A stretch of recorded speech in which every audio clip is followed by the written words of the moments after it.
Sobhuza II, KBE was the Paramount Chief and later King of Swaziland for 82 years, the longest verifiable reign of any monarch in recorded history.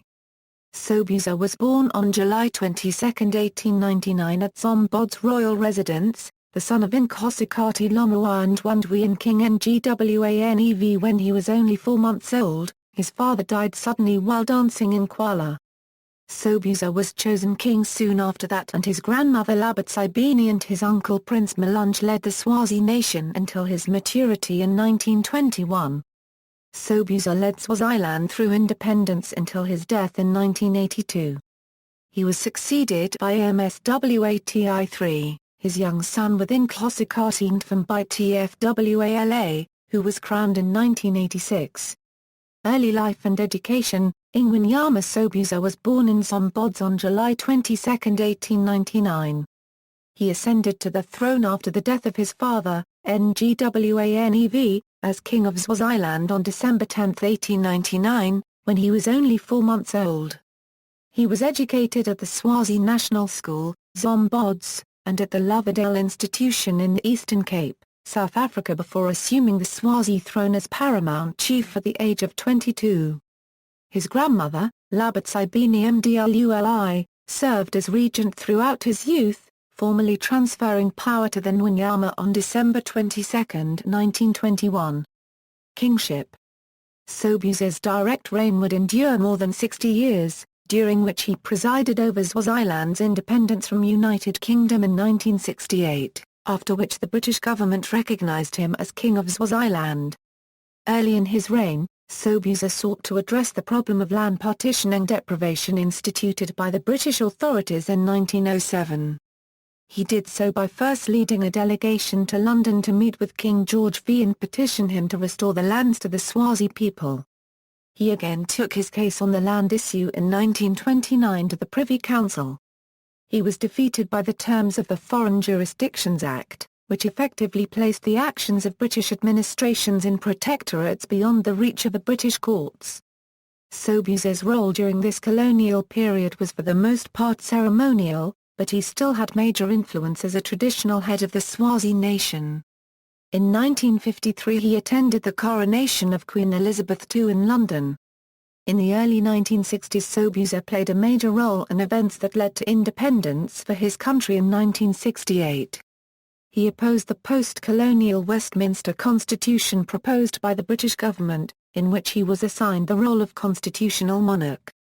As a consequence, acting through his advisory council, he formed the Ndwandwe National Movement, a political party, which contested and won all seats in the 1967 pre-independence elections. He became recognised by the British as King of Swaziland in 1967 when Swaziland was given direct rule. Independence was achieved on September 6, 1968. Following this, Sobhuza skillfully blended appeal to tribal custom with a capacity to manage economic and social change for his kingdom. On April 12, 1973, the king repealed the constitution and dissolved parliament, henceforth exercising power as an absolute ruler. In 1978 a new constitution was promulgated which provided for an elaborate reversion to a tribal mode of rule involving an electoral college of 80 members chosen by 40 local councils known as Tinkhendla, dominated by tribal elements. The Swazi economy prospered under Sobhuza's leadership. Swaziland is rich in natural resources, and much of the land and mineral wealth originally owned by non-Swazi interests was brought under indigenous control during Sobhuza's reign. Later life.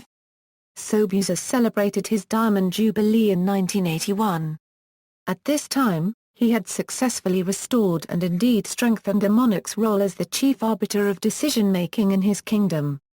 In the early 1980s King Sobhuza attempted to acquire control over Kangwane, a Bantustan set up by the South African government in an attempt to reunite all Swazi people separated by the colonial boundary. He died on August 21, 1982 at Embo State House at the age of 83. Sobhuza's official incumbency of 82 years and 254 days is the longest precisely dated monarchical reign on record and the world's longest documented reign of any sovereign since antiquity. Only Pepitunifaka of ancient Egypt and Tajo of the ancient Korean kingdom of Goguryeo are claimed to have reigned longer, though these claims are disputed. Family and succession. King Sobhuza continued the tribal practice of maintaining many consorts. According to the Swaziland National Trust Commission, King Sobhuza II married 70 wives, who gave him 210 children between 1920 and 1970. About 180 children survived infancy, and 97 sons and daughters were reported living as of 2000. At his death he had more than 1,000 grandchildren. Sobhuza died in 1982, having appointed Prince Sobhuza II to serve as authorized person, advising a regent. Selection of a successor was confirmed only after King Sobhuza's death, a regent being necessary if the heir remained underage at the time. By tradition, the regent would be one of the Queen's consort who had borne the late king a son. The first regent was Queen Zelai, but after a power struggle Sobhuza deposed her and she was replaced by Queen Ntfombi.